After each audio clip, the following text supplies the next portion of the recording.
Hey, welcome back everyone. So in this one, I wanted to show you a technique for bounce light. So let me see if I can explain this with my hand here.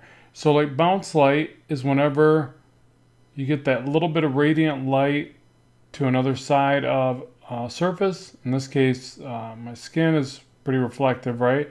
So the light is actually bouncing from this surface against my hand, and that's that little bit of light. If I pull that away, see how it darkens up and you don't see that light as well.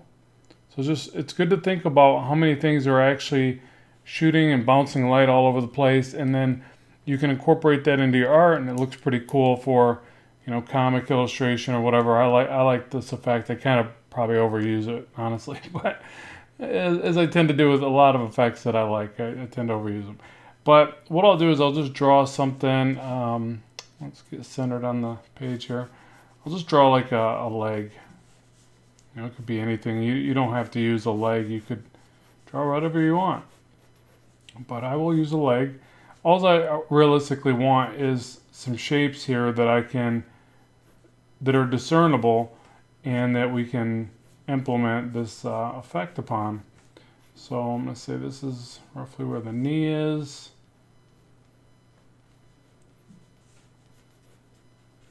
Side of the leg, and I won't go much further down into the leg here. We'll just use this bulk of the upper leg as the area of study. So after you've got some initial shapes like this, you say, okay, where's that?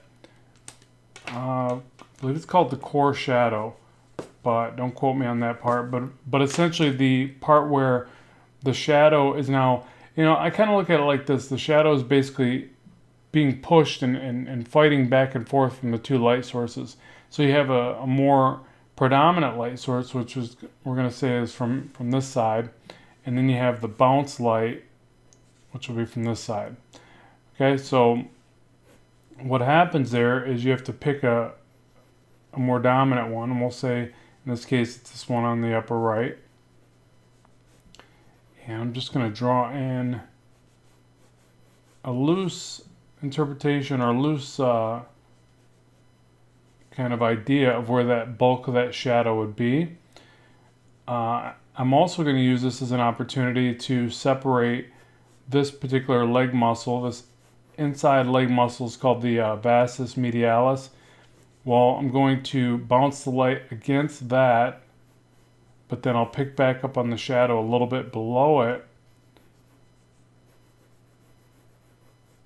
So it'll segment it a bit, okay? And so that should hopefully give it a little bit more definition.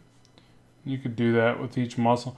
Probably the tricky thing about this particular method is you don't want to overly segment piece by piece by piece. So it's real easy to want to do this, like I kind of mentioned, with a lot of effects that look cool. It's kind of easy to overdo them.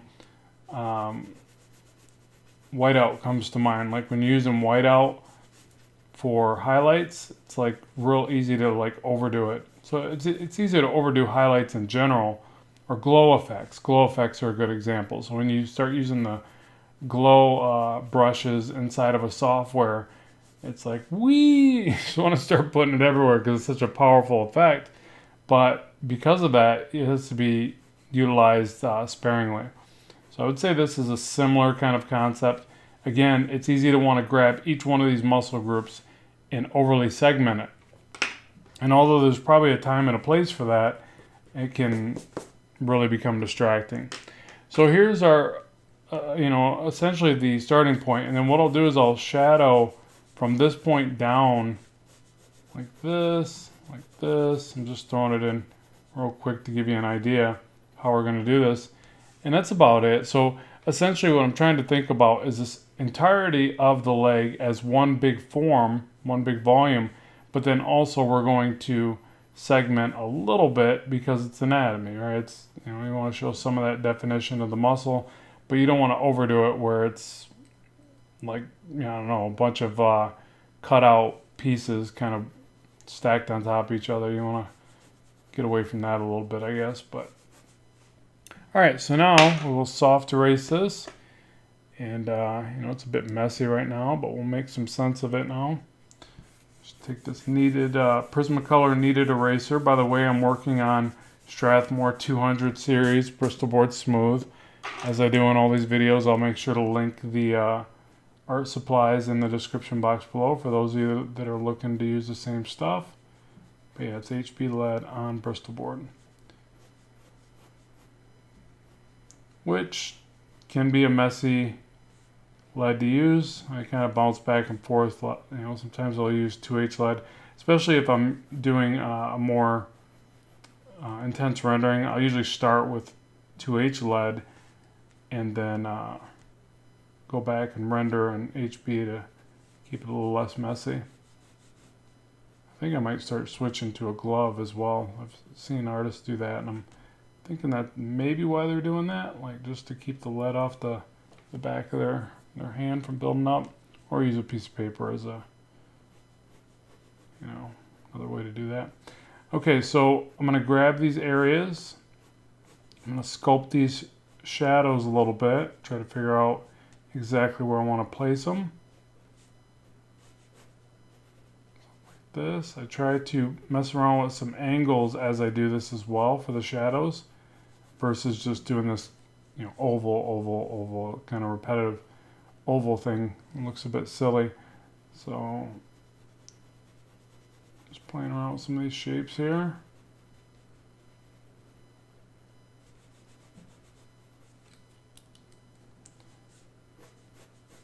And on this side, I want some pretty heavy line weight. I usually drop that in last, so.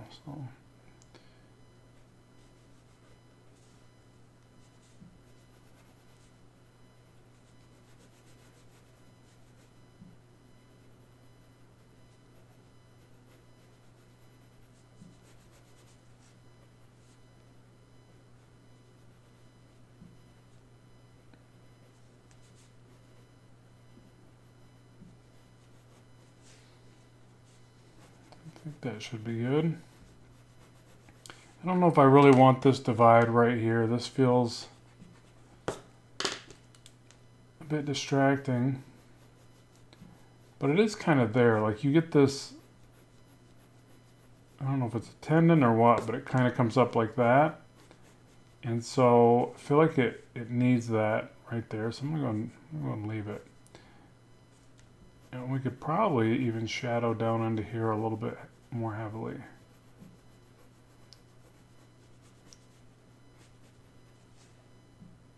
Yeah, I think I like that. So I'm constantly playing around with the shapes of shadows and trying to figure out how far to take them. You know, because you got to figure too, the amount of light that you're leaving here is directly impacting the feeling of volume around the leg there. So, you know, you're not going to leave the same amount of light source here as to here. Like I probably have a little bit too much on this inner medial muscle right there. It's not really that big of a muscle. It comes up and over, but it's not massive. In fact, this area is more massive than this area. So anyway, we're just trying to figure out the size relationship there. Okay, so now for rendering down into this, take this and go something like this. Lots of ways you can play around with this rendering, but I'm just going to start with tighter lines and then fade them out as I get to the base. Same thing here.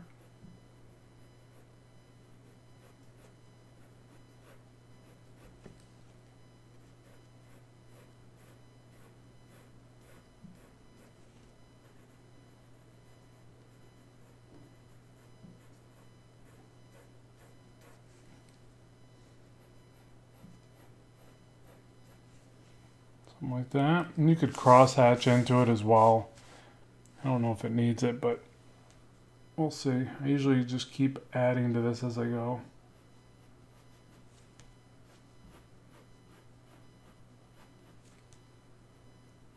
Some little tapered ones from the knee down to find that bit of plane change.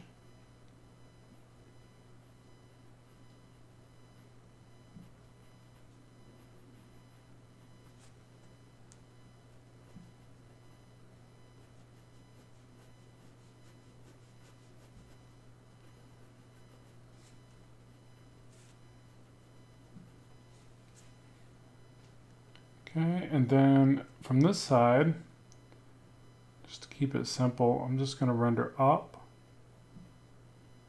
So with the direction of the anatomy, basically.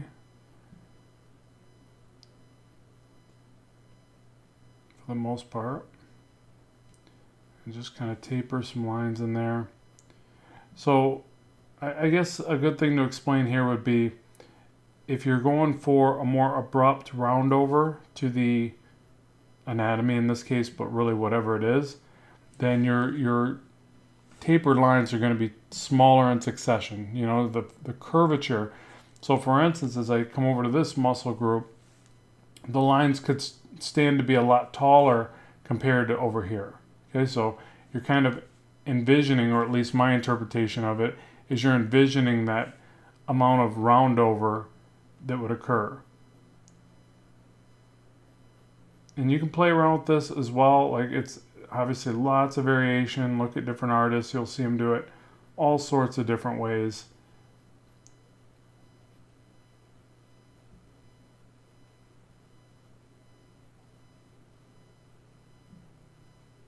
Lots of room for stylistic choices here.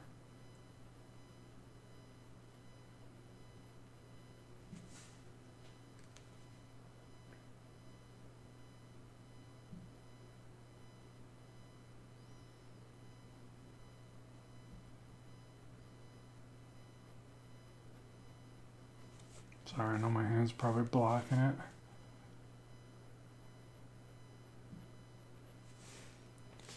Okay, there's that. So again, now we could take this even further and we could cross hatch if we wanted to add another bit of tonal value. So that's the way I tend to look at all this, is that I'm just trying to pay attention to the gradations, the tonal value and shifts. I guess I could do this one like this.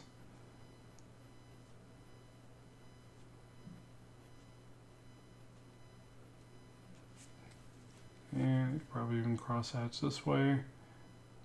And just play around with different line variations. All sorts of ways to have fun with this.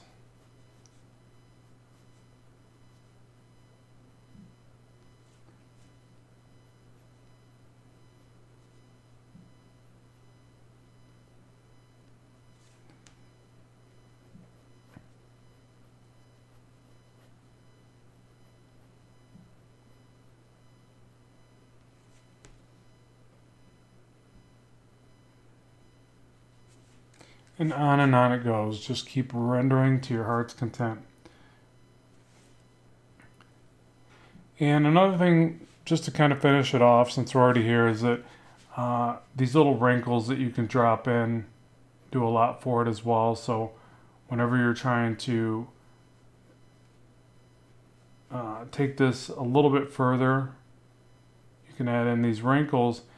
And I've probably explained these a few times now, but all there really is to it is that you're adding a pocket of shadow in the indentation of, in this case, these various muscle groups, and then a line across this way. You can actually pick back up another little mark above it if you want, but you can be very light with it on the light source side, because the shadow over here does the work. And then you can intersect these and get all sorts of crazy with it. Like, there's just a lot of neat things you can do with this effect. What I like most about it is that it's super simple, but it adds a lot of depth, perceived depth to the illustration, and it takes something that would look otherwise just like a, it almost looks like a person not wearing any clothes, but as soon as you add these little effects throughout, you can make it look like it's a really tight suit design. And what made me think to add this in this video is we just did one, our previous video, if you checked it out, was on drawing some clothing, a little bit more baggy version of clothing. And so this is like the superhero skin tight suit design version. And you can add these throughout. So you could say, well, what would it look like if I add one way over here? Maybe erase back the line above it just a little bit. But see how easy that is?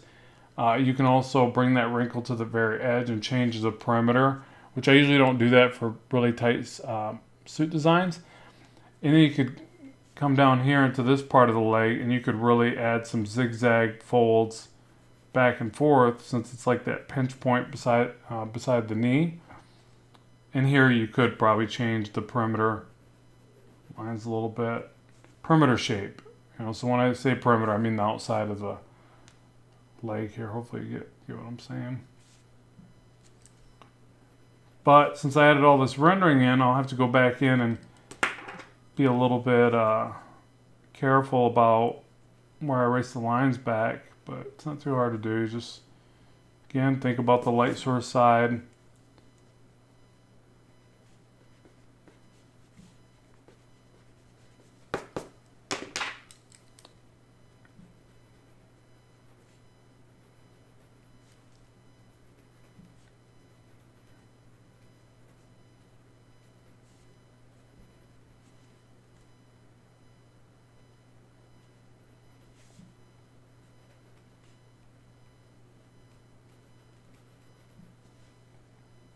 Kind of messy, but hopefully you get the idea. It's pretty easy, and then you can render up from these little shadows here, so you can add like these tiny little bumps.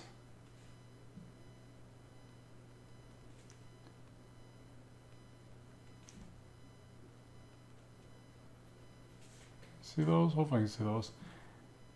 But I assure you, it makes more sense if you go into it with this idea. This was kind of an afterthought, and I think it's showing that because of that, basically. Whoopsie, me and my afterthoughts. Okay, so that's really it, and that's a good way to convey a secondary light source.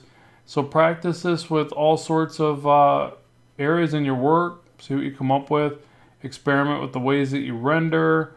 And then what's neat about this is when you finally bring this to inks and colors, in whatever way you decide to do it, it's kind of great because you can do like a nice cinematic lighting off to the sides. So this can be like the bulk. We'll say this was blue, a blue suit design. This could be the bulk of it all colored in blue with some white highlights through the blue.